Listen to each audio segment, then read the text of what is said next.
Fala, moçadinha, ótima quarta-feira, moçada. Ótima quarta-feira a todos. E olha pra você ver, deu uma chuvarada ontem aqui, moçada, que o negócio tava vapor demais. Agora tá bem fresquinho, viu? E olha pra você ver como é que tá nevado, menino. Você tá doido e choveu demais, viu? Até as plantinhas agradecem, viu, moçada? Choveu tanto que eu achei que até que o lago ia tá cheio já, ó. Nada, né, moçada? Você encheu e esvazia, né?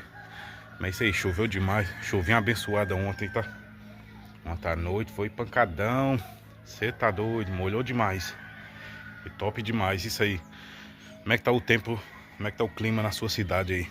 Tá chovendo demais ou tá calor ainda? Minas Gerais tá marcando chuva pesada em vários lugares aí, pra vários dias. Isso aí, moçada, aqui já começou, né? Hoje foi só as primeiras pancadas. Vamos ver o que vem depois, né? Isso aí, moçada. Ótima quarta-feira, bom trabalho a todos. É isso aí. Bora pra cima.